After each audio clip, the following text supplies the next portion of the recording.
નમસ્તે વિદ્યાર્થી મિત્રો, ગયા ભાગની અંદર આપણે દ્વિતીયા તત્પુરુષ સમાસ અને તૃતીયા તત્પુરુષ સમાસ સુધી પૂર્ણ થયું હતું.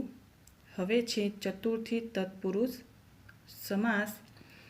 ચતુર્થી વિભક્તિના પ્રત્યયો માટેથી જ્યારે તેનો વિગ્રહ થાય ત્યારે ચતુર્થી તત્પુરુષ સમાસ બને છે. સિમ્પલ શબ્દોમાં સમજીએ તો અનુવાદ કરતાં માટે શબ્દ આવે ત્યારે ચતુર્થી વિભક્તિનો ઉપયોગ થાય છે. ભ્રમણમ યોગ્ય તો ફરવા માટે યોગ્ય. તો માટે આવ્યો તો ભ્રમણાય યોગ્ય. યાત્રાર્થમ તો યાત્રા માટે તો યાત્રાય ઇદમ ઇતિ. નિવાસાર્થનમ નિવાસાય ઇતિ. અન્વેષણાર્થમ તો અન્વેષણાય ઇદમ ઇતિ. દેવકુસુમમ દેવાય કુસુમમ એટલે દેવ માટે પુષ્પ. વિવાહાર્થમ તો વિવાહાય અર્થમ વિવાહ માટે લગ્ન માટે. હવે છે આપણી પંચમી તત્પુરુષ સમાસ, જે પંચમી વિભક્તિ તરીકે ઓળખાય છે. પંચમી વિભક્તિના પ્રત્યયો તો થી અને માંથી. જે પંચમી વિભક્તિ પ્રત્યયથી જ્યારે તેનો વિગ્રહ થાય છે ત્યારે પંચમી તત્પુરુષ સમાસ બને છે. તો ધર્મ વિરુદ્ધમ શબ્દ છે તો ધર્માત વિરુદ્ધમ જે ત લગાડવામાં આવે છે એ પંચમી તત્પુરુષ સમાસ એટલે કે પંચમી વિભક્તિનો પ્રત્યય છે એક વચનનો. એવું જરૂરી નથી કે માત્ર એક વચન જ લાગે, ત્રિવચન પણ લાગે, બહુવચન પણ પાછળ લાગે. જે મેં તમને નામના રૂપોમાં શીખવી દીધું છે, જે પ્રત્યયો તમને શીખવાડેલા છે. જરા મૃત્યુ ભયમ તો જરા મૃત્યુ ભ્યામ ભયમ માંથી જરાના મૃત્યુમાંથી ભય નીકળી જાય છે. રોગ મુક્ત તો રોગાત મુક્ત. ચોર ભયમ ચોરાત ભયમ. શાર્દૂલ ભીતિ શાર્દૂલાત ભીતિ. ગુરુ ભયમ ગુરોહો ભયમ. આ છે આપણી પંચમી તત્પુરુષ સમાસના ઉદાહરણો. હવે છે ષષ્ઠી તત્પુરુષ સમાસ. ષષ્ઠી તત્પુરુષ સમાસ ષષ્ઠી વિભક્તિના પ્રત્યયો છે નો ને નુના થી જ્યારે તેનો વિગ્રહ થાય ત્યારે ષષ્ઠી તત્પુરુષ સમાસ બને છે. એના ઉદાહરણો છે જ્ઞાનોદય જ્ઞાનસ્ય ઉદય. નરઃપતિ નરપતિ તો નરાણામ પતિ. પાછળ જુઓ જ્ઞાનસ્ય એ પણ ષષ્ઠી વિભક્તિ છે અને નરાણામ એ પણ ષષ્ઠી જ વિભક્તિ છે. વચન અલગ અલગ છે. વસંતકાલ વસંતસ્ય કાલઃ. પદ્મધ્વનિમ પદાનામ ધ્વનિ પગનો અવાજ. પાર્વતીપતિ તો પાર્વત્યાઃ પતિ પાર્વતીના પતિ શંકર. આમ્રફલમ તો આમ્રસ્ય ફલમ આંબાનું ફળ. કૃષ્ણ ભક્ત કૃષ્ણનું ભક્ત કૃષ્ણસ્ય ભક્ત. હવે છે સપ્તમી તત્પુરુષ સમાસ. સપ્તમી વિભક્તિના પ્રત્યયો માં અને પર થી જ્યારે તેનો વિગ્રહ થાય ત્યારે સપ્તમી તત્પુરુષ સમાસ બને છે. જેમ કે પુત્ર, સ્નેહાર્થ, તો પુત્ર સ્નેહાર્થ, તો પુત્રે સ્નેહ તસ્માત, પુત્રનો પ્રેમ, પુત્રમાં પ્રેમ. ભૂતદયા, ભૂતેષુ દયા. રસસિદ્ધા, રસેષુ સિદ્ધાઃ. કવીશ્વરાः, કવિષુ ઈશ્વરાः. કર્મકુશલः, કર્મણિ કુશલः. ભાષણનિપુણः, ભાષેણે નિપુણः. કાર્યદક્ષः, તો કાર્યે દક્ષः. પુરાણપંડિત, પુરાણેષુ પંડિત. તો વિદ્યાર્થી મિત્રો, આ છે તત્પુરુષ સમાસના વિભક્તિ. તત્પુરુષ સમાસ તમારે પહેલેથી જ મેં કીધું હતું કે વિભક્તિઓ તમારે મોટે કરવાની રહેશે અને તેના પ્રત્યયો પણ મોટે કરવાના રહેશે. પુલ્લિંગ હોય, સ્ત્રીલિંગ હોય કે નપુંસકલિંગ હોય, તેના ત્રણેય વચનોમાં અને સાથે વિભક્તિઓમાં. એના આધારે જ આ તત્પુરુષ સમાસ તમે ઓળખી શકશો. તો તમારે મોટે કરવાનું રહેશે, જે મેં તમને આગળ પણ સમજાવ્યું છે અને લખાવ્યું પણ છે પુસ્તકના આધારે. હવે છે ઉપપદ તત્પુરુષ સમાસ, જે તત્પુરુષ સમાસનો પેટા પ્રકાર છે. આ સમાસ તત્પુરુષ સમાસનો જ એક પેટા પ્રકાર છે. આ સમાસમાં ઉત્તર પદમાં ક્રિયાવાચક શબ્દ આવેલ હોય છે, એટલે કે પાછળ ક્રિયાવાચક, જે આપણે ક્રિયા કરતા હોઈએ તે, જેનો અર્થ જે તે ક્રિયા કરનાર એવો થાય છે. જેમ કે પાદપઃ પાદેન પાતિ ઇતિ. અહીં પાદપઃ પદમાં પાદ અને પહ એવા બે પદો આવેલા છે. જેમ અંત્યપદ પહમાં પાતિ એવી પીવાની ક્રિયા રહેલી છે.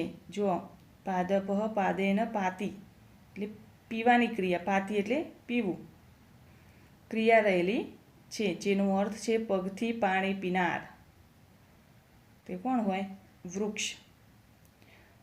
અર્થાત વૃક્ષે પોતે પોતાના મૂળથી પગથી પાણી પીવે છે, તેથી તેનું નામ છે.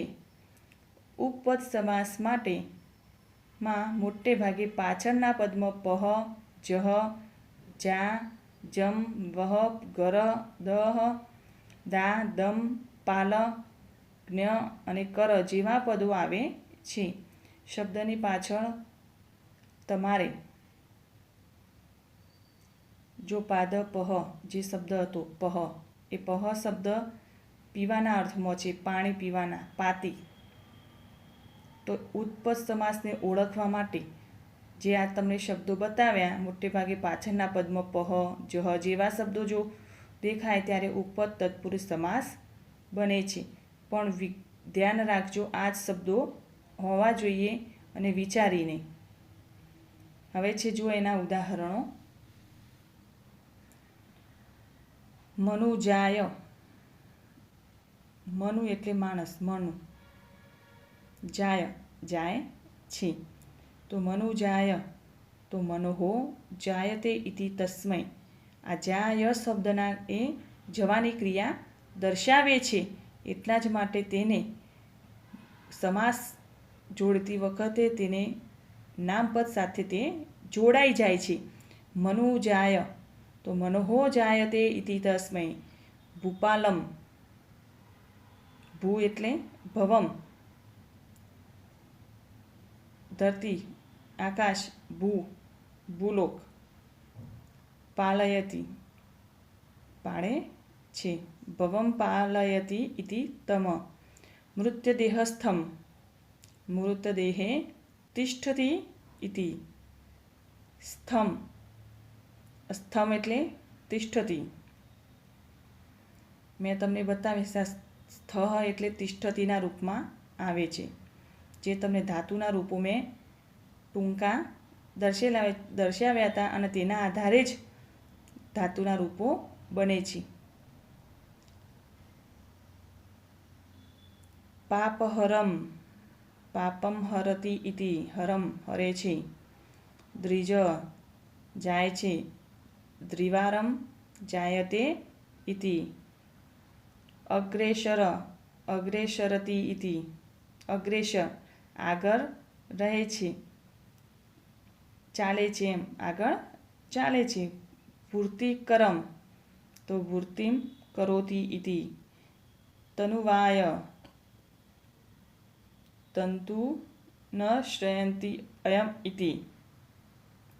શાંતિકરમ, શાંતિમ કરોતિ ઇતિ. આપણે નહીં કહેતા શાંતિકરમ, તો શાંતિ રાખો એમ, શાંતિ કરો. હવે છે આપણા નગ્ન તત્પુરુષ સમાસ. તે પણ તત્પુરુષ સમાસનો જ એક પેટા પ્રકાર છે.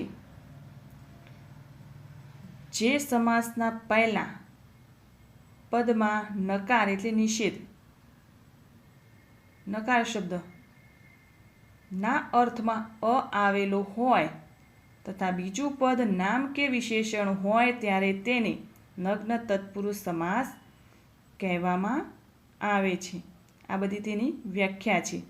આ સમાસમાં અની પહેલાં રહેલા નનો લોપ થાય છે. જેમ કે અબ્રાહ્મણ, તો અનો લોપ થતાં ન બ્રાહ્મણ, નથી બ્રાહ્મણ તે. અધર્મ, ન ધર્મ, નથી ધર્મ તે. અસત્ય, ન સત્યમ, નથી સત્ય તે.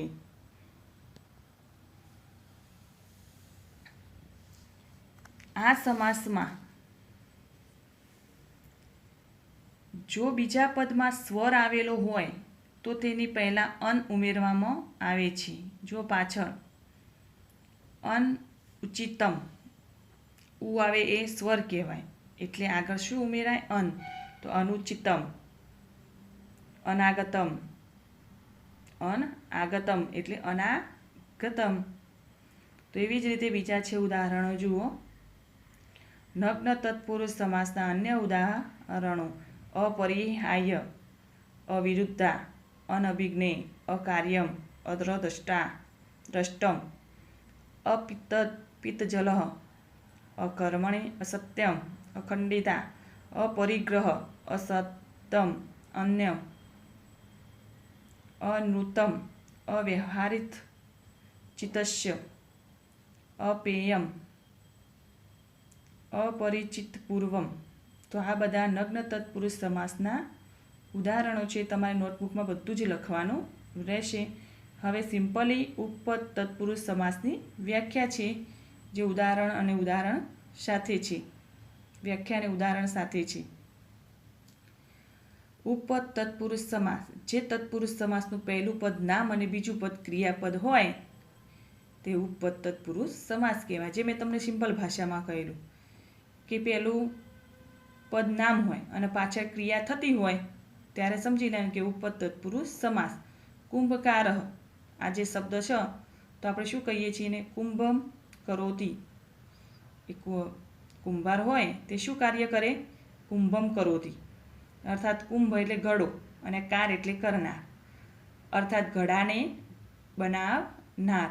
અહીં પૂર્વપદ નામ તથા ઉત્તરપદ ક્રિયાપદ છે, માટે ઉપપદ તત્પુરુષ સમાસ બને છે. હવે બીજા છે એના ઉદાહરણો. ગૃહસ્થ, તો ગૃહે તિષ્ઠતિ ઇતિ. અગ્રજ, અગ્રે જાયતે. નખલુ, નખમ લુનાતિ. નખલુ એટલે નખ કાપવાનું ક્રિયા. અગ્રજ એટલે કે આગળ જાય છે, અને ગૃહસ્થ ઘરે બેઠો છે. તો આ આપણો તત્પુરુષ સમાસના વિભક્તિ સાથે તેના પેટા પ્રકારો સાથેની સમજૂતી મેં જેમ તમને અલગ બુકમાંથી બતાવી તે તમારે નોટબુકમાં લખવાની રહેશે અને મોઢે કરવાની રહેશે, જે ધોરણ 10માં અતિ આવશ્યક વસ્તુ છે. અને ભૂલતા નહીં, બધાએ વ્યવસ્થિત રીતે નોટમાં લખવાનું અને મોઢે કરવાનું રહેશે. હવેનો પછીનો જે સમાસ છે એ હું તમને ત્રીજા ભાગની અંદર બતાવીશ આટલે સુધી તમારે તત્પુરુષ સમાસ મોઢે કરવાનો રહેશે. પુસ્તકમાંથી માહિતી મેળવજો અને આ બુક તો ફરજિયાતપણે તમારે નોટબુકમાં લખવાનું રહેશે અને મોઢે કરવાનું રહેશે. ધન્યવાદ.